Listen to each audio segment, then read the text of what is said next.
عسلامة عسلامتكم الناس الكل، مرحبا بكم. ان شاء الله تكونوا بخير وفي خير الخير، ناشطين فرحانين، كلكم حماس وحيوية وطاقة إيجابية وأموركم الكل على العال. صلوا مع بعضنا أول حاجة على رسول الله، اللهم صل وسلم وبارك على سيدنا محمد وعلى آله وصحبه أجمعين. لا حول ولا قوة إلا بالله العلي العظيم. أستغفر الله العظيم وأتوب إليه. كيما تشوفوا البنات اليوم هزيت مرومة للمناج، قلت خلاها تتفرهد وتفرغ طاقتها الكل، ومن بعد نروحوا هاكم على الفيديو البنات.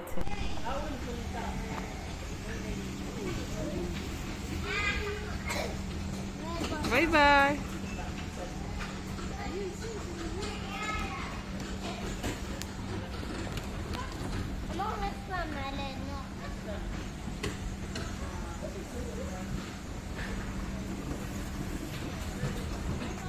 باي باي.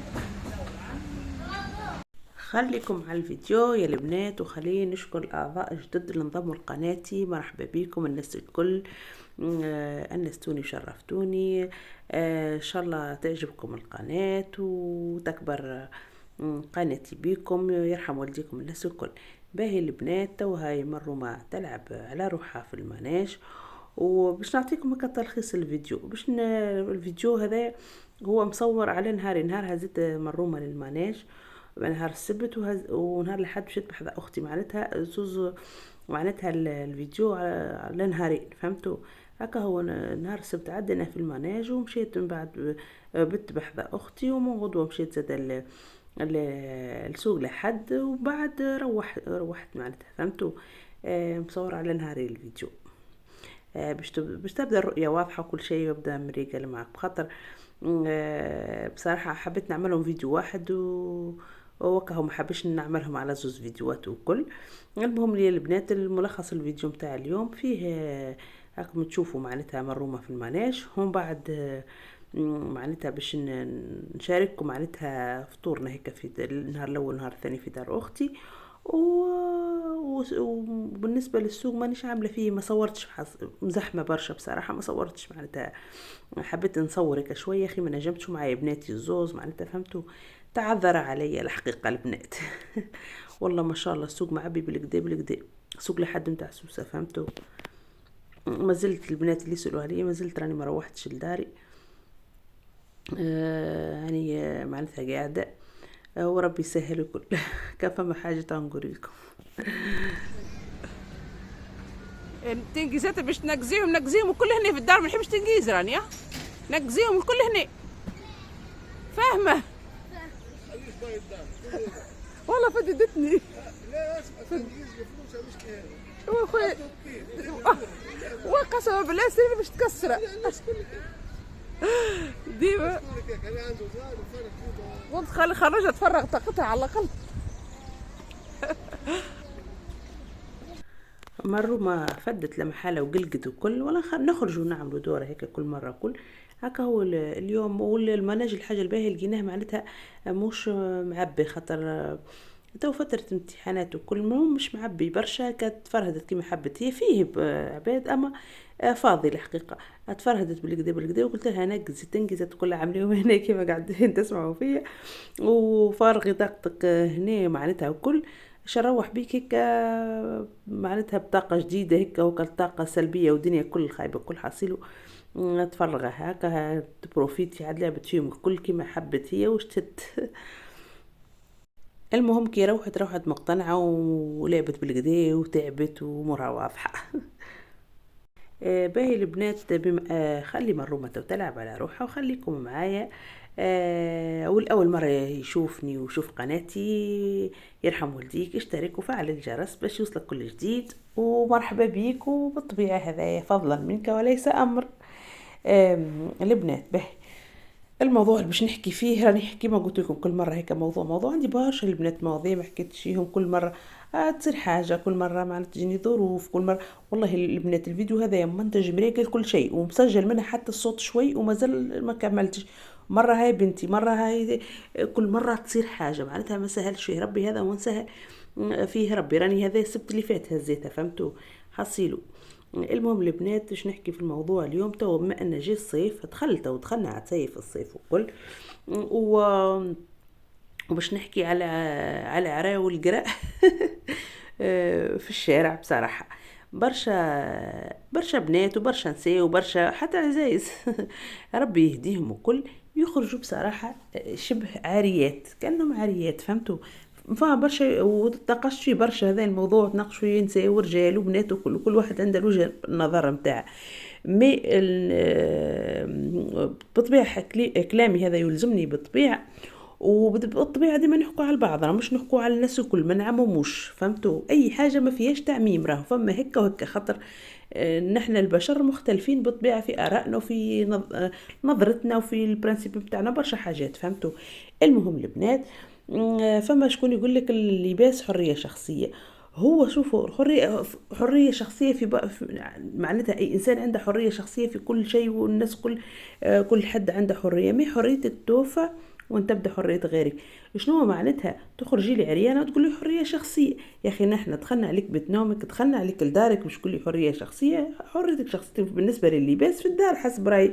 اما هنا فيه هيك بصراحه، تو وحده تبدا تخرج في الشارع وتبدا شبه عاريه ويبدو مثلا خارجه مثلا يعني مع بابا ولا مع اخويا ونحشى منها مثلا، ولا مع عمي ولا مع خالي ولا نابورت كي معناتها، وكله تبدا جايتني هكاكا وحده قابلتني عريانة، ولا نبدأ قاعدة في رستوران واحدة تبدأ عريانة، بصراحة غير لائق. تبدأ حتى نص متر قماش ماهوش على بدنها، فهمتوا؟ وتقول لك حرية شخصية. وخيتي نحن ما نحبوش نشوفوك عريان، الناس الكل عندهم اللي عندك عند كان بالنسبة معناتها اللي عندك انت عند النساء الكل، معناتها علاش توري فينا؟ خاطر كان بجي بدنك غالي عليك راك ما عريتيش بصراحة. اما راهو كما يقولوا فيها البدن الرخيص واللحم الرخيص راه في المتناول، وتزنزر عليه الذبان.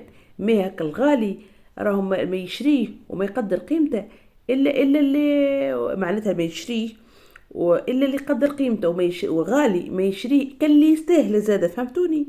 المهم البنات نقول لك حريه شخصيه وما حريه شخصيه، ونسوز هذا خلينا من الجانب الديني. نحن امرنا ربي بالستر. يعني والله بوحده من الناس كيما نقولوا فيها ما قلتش مثلا واحده باش تلبس هكا الخمار ولا الحجاب ولا اللباس الشرعي ولا حاجه، نجم تكون واحده محترمه حتى كان شعرها عريان نورمال، نجم اما تكون محترمه، مش باش نقول كلبسي حاجه تبدا تكنسي في الشارع وراك ولا، فهمتوا؟ معناتها ماهيش نجم وحدة تكون مستورة وما تجلبش الروحة لا الانتقادات ولا برشا حاجات خايبين ولا السب مثلا لها ولوالديها وكل. وبالنسبة لي حسب كل واحد، حسب كل واحدة حسب ما تربت في دارهم. راهو الآباء هم مسؤولين على لبسة صغارهم. تو مثلا واحدة من اكزامبل باش نعمل على روحي، تو مثلا بنتي مرة مثلا نعودها على اللبسه الغير محتشمه، اللبسه العريانه ياسر، وديما نلبسها هكا كون نقعد ديما تستانس، هي تبدا تعجبها روحها كان في اللبسه القصيره واللبسه الغير محتشمه. اما كيف نعودها بالستره ديما حتى كي تكبر تقعد مستوره وساتره روحها، فهمتوا؟ يوم كراس الدولة منقوب كيف يوم منقوبات كراسي الدولة منقوبة، يوم منقوبات اوه راسك هاي شكل حمامة مرهم بالله. خلينا نشوف لحظة نصورك الحمامة بس الحمامة كده الحمامة شكل حمامة شوف. وحاجة أخرى البنات نحب نضيفها زادة، كان تبدأ في الدار يبدو فما رجال ما تخرجش واحدة عريانة، لا امرأة باش قدام مثلا راجلها، كان جاي راجل كي بالفم والملا ما تخرجش مرته معناتها عريانة، وإلا كان جاي البو بالفم والملاء راجل راهو بنته بتخرج عريانة هكاكا. و انتر بارانتيز بالنسبة لي نعتبر أنهم عنده بذكورة في الدار، خاطر يفرق بين الرجلة والإنسان كي يكون راجل وإنسان كي يكون ذكر فقط، فهمتوا؟ ولهذا بصراحة واحدة من الناس والله لا فهمت برشا مخاخهم شنية فيها تو وحده تخرج عريانه معناتها علاش توري فينا يا اخواتي ما نحبوش نشوفوا نحن.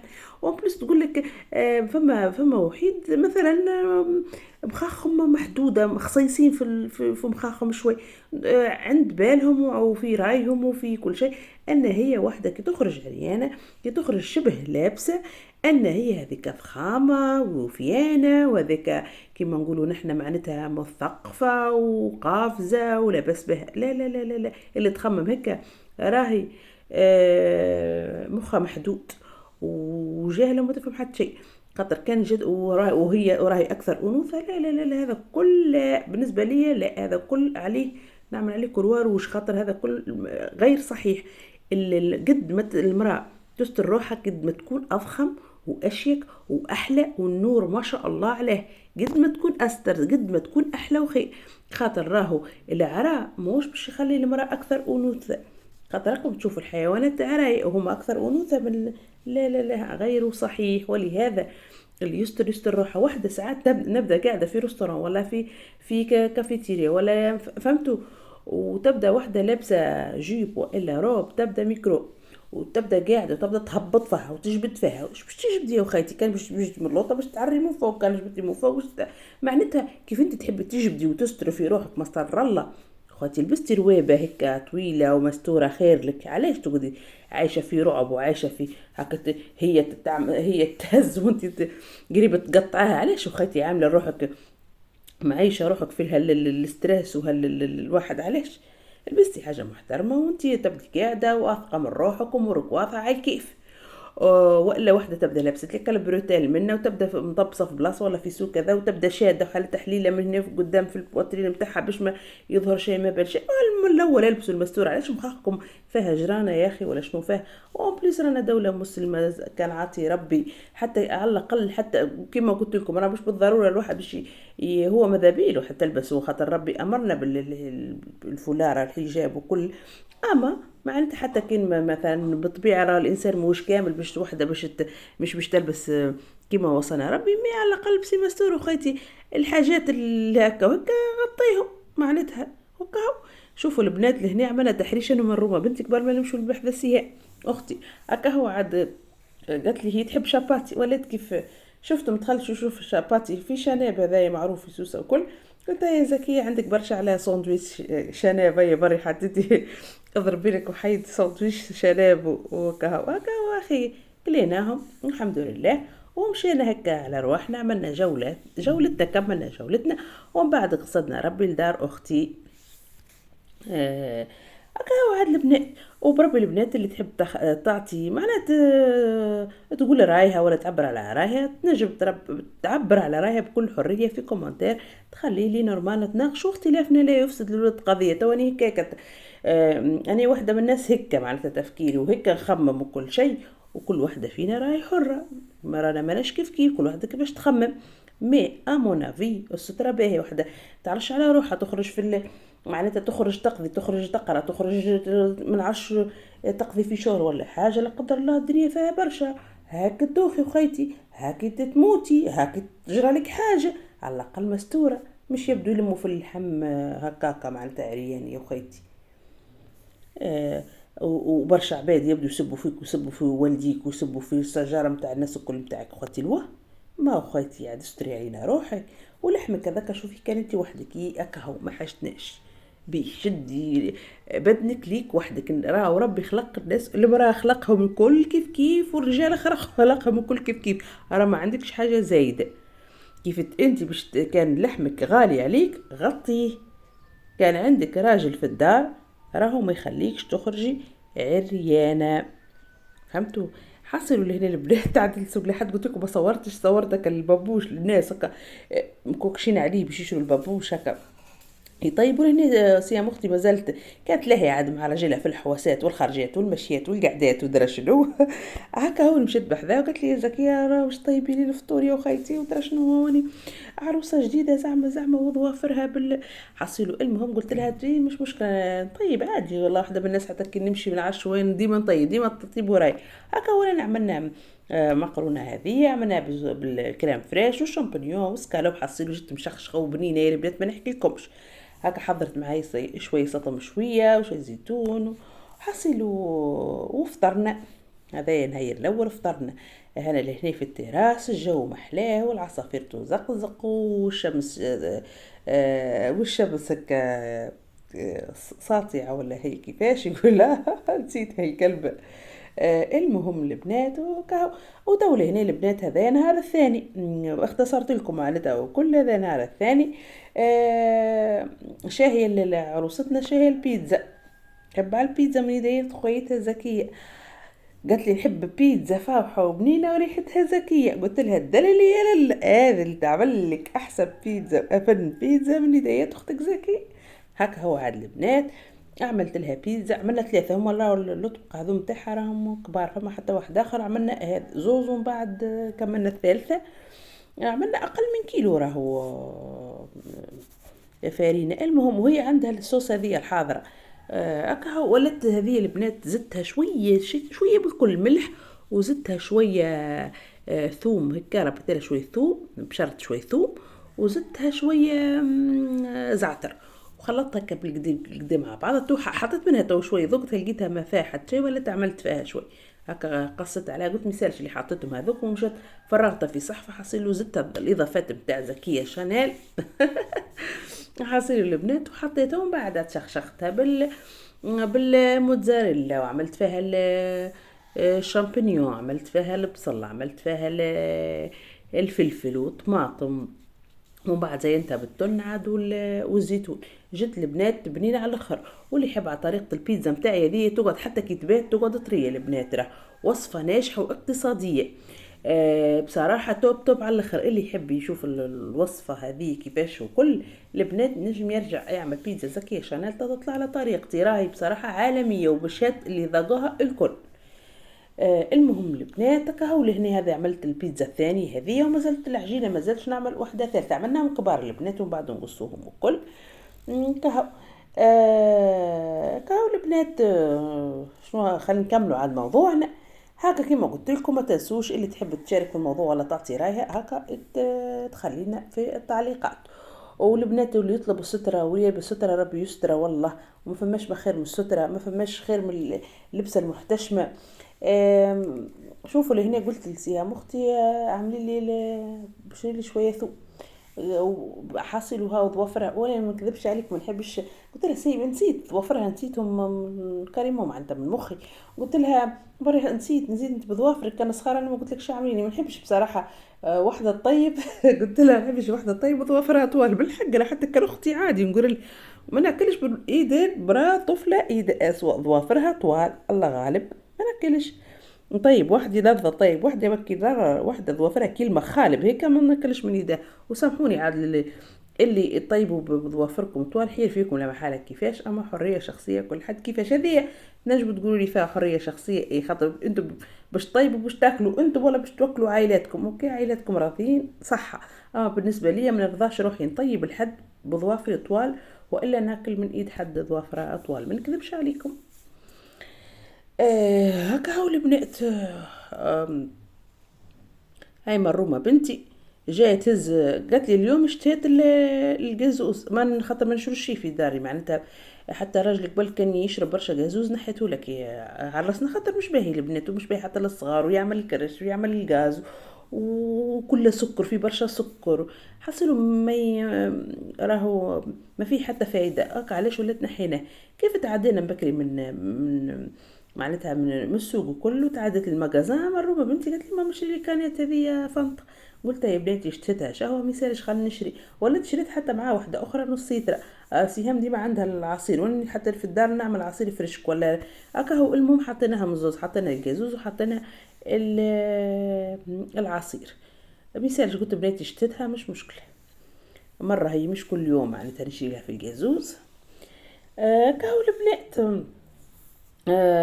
خلينا نكمل لكم على اللبسه والله يا رب تدخلي الموضوع هذا عويص تحكينا فيه برشا مرات وكل ونشوف المواضيع اللي قاعده باش نحكي فيه وما زالوا لي برشا مواضيع باش نحكي فيهم. قلت خليه اليوم دام الصيف ادخلوا كل خلينا نحكوا على اللبسه وكل اللبسه وكل والمهم حاصلوا البنات، وربي يهدينا بالطبيعة، راه فماش إنسان كامل، ربي يهدينا ويهدي بنياتنا للسترة واللباس المحتشم و ومعناتها وربي يهدي زاد الامهات كيفاش معناتها يخلوا صغارهم، راه اللبسه هذه من الصغر، صدقوني من الصغر كتاب على ما تعود البنيه. وحتى لو راهو ما نحكوش كان حد هو راه في الاحتشام، حتى الاولاد راه فما تو رجال يلبسوا في حاجات مثلا، حتى فما رجال يبدو لابسين مش محترم معناتها، فهمتوا؟ اما تو نحنا بالخصوص نحكوا على النساء، خاطر النساء هم والله ديما رجال يقعدوا ابرك منا نحنا النساء، خاطر النساء هما اللي عورنا لها بالكدا بصراحه.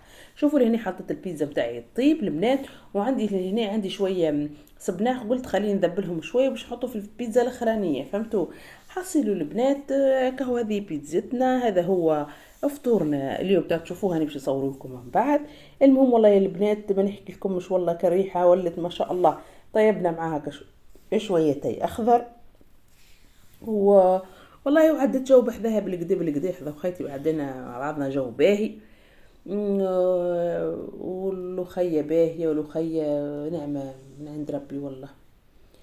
وباهي هذه البيتزا الاخرى كان نحط لها في الموتزاريلا، ربيتهم عاد. هي جت عامله روحها باش تعاوني ودرا شنو كليكا، شو قلت لها بالله بري الهي في حاجه اخرى خليت بديت وحدي طيب وحدي باش تقيدي عليا لك عودتيني وانت ما عودتيني في شيء. ها بدرا اضوافريها ودرا شنو ودرا شنو حاسيل. قلت لها خليني مستانسه وحدي بالجهاد خليني نطيب وحدي وانتي كولي وكاهو. يا اخي هو بعد ما فطرنا هي غسلت برسك المعون، غسلت الحاجات اللي حركت فيهم، وبعد ما كلينا هي الحقيقه اللي غسلت المعون، فهمتوا؟ المهم البنات وبالنسبه للباس المحتشم هذا حكيت معناتها حكيت في العموم، معناتها نشوفه فيه في الشارع، ما حكيناش على اللباس معناتها الغير لائق في البحر، خاصة في البحورات يبدو لابسين دو بياس، وتقول لك وتضحك على اللي تبدا لابسه مستور. مثلا فما نساي هم في جبه، فما نساي هم تو فما البوركيني هذوكم اللي معناتها يعوموا بيهم، خاطر تو الدنيا طورت كل مره يطلعوا بحاجه كل مايوات ولا هذوك، فهمتوا؟ المهم يضحكوا على اللي تبدا لابسه روبه ولا جبه تعوم بها، هذيك والله اللي تعوم في روبه نحترمها اكثر من اللي لابسه دو بياس، مهما تكونش ما نعرفش شنو رتبتها ولا شنو وظيفتها ولا شكون راجلها ولا كذا، صدقوني نحترم اللي تلبس الجبه واللي تلبس الفولاره متاعها وهي تبدا تعوم، زاد هذيك نحترمها وشابو باليها، اللي ما شخصيتها قويه واللي شدت بالكدا في لبستها ولحمها غالي عليها، ما تحبش نابورت كي يشوف بدنها ويشوف ولو جزء من بدنها معناتها. اما هيك اللي شخصيتها ضعيفه هي واللي عندها عقده، خاطر كانك واثقه من روحك ما تعريش بدنك هكاك معناتها، زعما باش يقولك راك مزيانه ولا محليك، صدقيني يقولك راك مزيانه ويضحكوا عليك. وبرشا رجال يقول لك هذوكم اللي لبستهم معناتها اللي مش محتشمه وكليكا هكا صحيح يكلموهم يبزنسوهم كيما نقولوا نحنا، مي كيف ياخذوا ياخذوا وحده مستوره وتبدا وحده معناتها في قولهم هم معناتها متربيه وكل وربها رجال، فهمتوا؟ اما هيك اللي يولي كل شيء على برا يقول لك هذيك في المتناول، الناس الكل ذبان وكل زنزن عليها، فهمتوا؟ صدقوني شيء يعمل العار في البحورات نتاعنا، تقول لك قرة على الاقل قرة هذوكم دينهم وهذوكم هم حياتهم هكاك. اما نحن نورمالمون دولة مسلمة ونعملوا في الشيء هذاك بصراحة. بصراحة والله الواحد ساعات ما يلقى ما يقول. شوفوا البنات هذه البيتزا متاعنا حضرت، شوفوها كيفاش تهبل وفاوحة وبنينة ونودكم ولا نشاهيكم وان شاء الله قسمكم منها في الجنة. طولي هنا باش نقصها وباش نمشوا نعملوا عاد نحضر مع سهام الطاولة متاعنا هذه الاخرانية بالكل، هذه اللي عملت فيها شو سبناخ. حصلوا البنات وفي علينا لا غالب عليكم باش نكمل لكم الموضوع، ما كملت الموضوع سيء. المهم الواحد ان شاء الله ربي يهدي الناس الكل اللبسه المستوره والمحتشمه وبصراحه ديما نقول يرجع الكل لوم على الوالدين، خاطر الصغار يبدو صغار ما يربوش رواحهم. كانت الطفله لقيت روحها مستوره وميمتها مستوره باش تجي مستوره، حتى كان نفترض امها ربتها على الستره وهي من بعد عرت ولا كذا، معناتها فتره ومن بعد ترجع اللي تربت عليه، ممكن نقولوا طيش وترجع. هيا توا يا البنات، هاتو حضرنا الدلاع متاعنا وحضرنا البيتزا متاعنا وشويه خوخ وما كتب من ربي، والله هم ادمها نعمه واحفظها من الزوال. وتو البنات باش نفطروا على رواحنا، هيا نخليكم شايه طيبه. استودعتكم الله الذي لا تضيع ودائعه. بسلام الناس كله، في امان الله.